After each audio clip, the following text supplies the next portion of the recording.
This video is going to contain spoilers from the off, so I'm warning you now. Episode 4 of From was arguably one of the best in the season so far, and it concluded in a way which took us all by surprise. We all thought Randall was toast and a goner after Boyd left him for the pickings of the creatures. However, it turned out that they left him alive. Something which I think is going to tie into the next episode and be at the heart of it with the consequences that will come along with it. With other arcs also developing, such as Fatima's descent into darkness and Victor's trip down memory lane. With the episode being a week away, I thought I'd give my theories and predictions on what I think will happen next. So let's get into it. Here is From Season 3, Episode 5, Theories Explained. The importance of Randall being alive.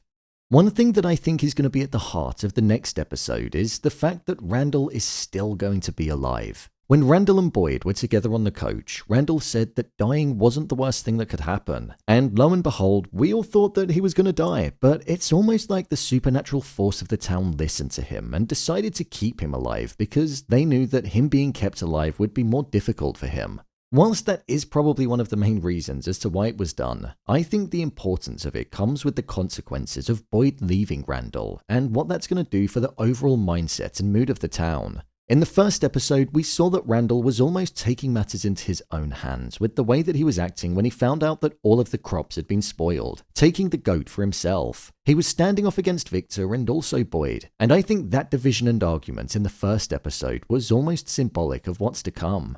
Randall knows full well that Boyd abandoned him and left him for dead. That was the proposition that the waitress creature gave Boyd, and he chose to accept it. But with Randall still being alive, he's most likely going to be furious with Boyd, and the relationship that they had, which was already on thin ice, is going to crack and be irreparable. After all, he left him to die, something that would be difficult to look past. This is important because hope and togetherness are the two things that the townspeople have going for them. If they're not together as one, then living life there becomes extremely difficult, and survival becomes a battle on multiple different fronts, rather than just being against the creatures. I think when Randall recovers, he'll go off on his own and the division will begin. This could also drive other people to go with him because they may not want to put their lives in the hands of Boyd, somebody that could just abandon them in their time of need. The creatures are aware that togetherness was what was keeping morale at the level that it was at, and that they needed to find a way of essentially infiltrating it. So by keeping Randall alive, the town will most likely end up divided. This will also most likely get to Boyd and cause him to break, the very thing that he said he wouldn't let the creatures or the town do to him. This also shows us that the creatures are gaining intelligence and they're thinking, planning and acting out the best approaches that they can in order to weaken the town. They're not just attacking and killing anymore, that's part of it, but they're mentally bringing the town to its knees by almost causing them to turn on each other. It's a side to the creatures that we've not seen before, and it's far more dangerous. There's a line in the synopsis which perfectly sums up the consequences of this. It says, Boyd struggles to keep the town safe as the residents begin to question his judgment. So it seems like the creature's plan of getting the town to turn on Boyd is most definitely going to be working. Fatima. With regards to Fatima, this is where I think the next biggest focus will be in the episode. We've seen her slowly changing over the course of the season, and as the episodes are going on, it's looking like her arc is getting darker and darker. She started off by losing a tooth, then by eating spoiled crops, and in the most recent episode she was drinking the blood of Nicky, who had only died moments earlier. There's a lot of theories going around about Fatima and the fact that she could be carrying one of those creatures, but I actually think it's the opposite to that. I think Fatima is slowly turning into one of the monsters. We don't know much about the creature's origin, but we do know that they originally started out as humans, or at least the townspeople believe that's the case. So what if Fatima is undergoing the process of transforming? Tilly mentioned how the crow that burst through the window when she went to do Fatima's tarot reading could potentially be a sign, and I definitely think that it is. Crows can be symbolic of many different things, but there are a couple of meanings that stand out to me which I feel could be connected. One is death, which often appears in Shakespeare's plays when they're used. Rebirth and transformation is one, and the other is the power of change. When looking at all of those potential meanings and connections, the power of change and rebirth and transformation is something that I feel could be connected to Fatima's story, almost being a sign of her letting go of the life that she knows as herself and becoming one of those creatures. The fact that the crow ended up dying is something that I think could potentially be an insight into the direction of the character too. Could she end up dying? Or if they start to cotton onto the fact that she might be turning, would she choose to rather be dead than become one of those creatures that will be stuck in the town killing the people that she once knew?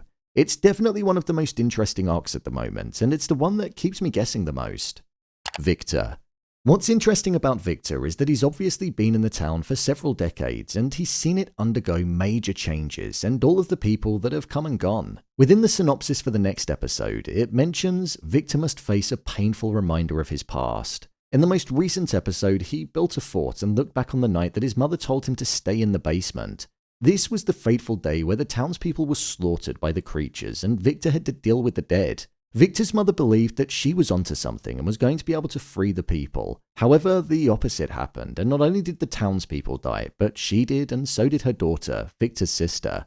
This is something that Victor desperately wants to look back on because he feels as though the town in the present day is almost heading towards something like that. He's noticing changes that he's not felt before, and as somebody who's been there for a while, it's only by looking back where he'll be able to work out what could potentially be on the horizon. We heard that instead of burying the dead, he took an item off of each person and buried it in a suitcase. However, Christopher, a resident of the time, had a puppet that was supposed to be buried, but Victor couldn't find it. This puppet was called Jasper, and it was definitely creepy. It seems like Jasper was able to almost be possessed by the power that the town had and take on its own sentient form. So Victor may look for Jasper in order to see if the puppet can still communicate like it once did. Jasper would have seen everything that happened, and potentially through that, Victor may find out. I think Victor and his family and Tabitha and her family are connected in some way. I can't quite place my finger on it just yet, but there's something definitely there.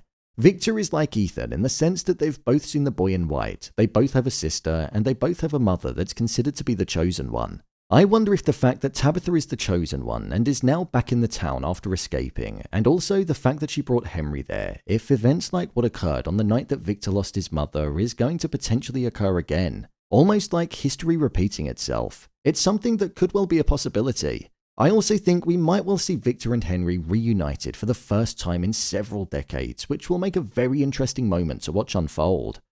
Kenny.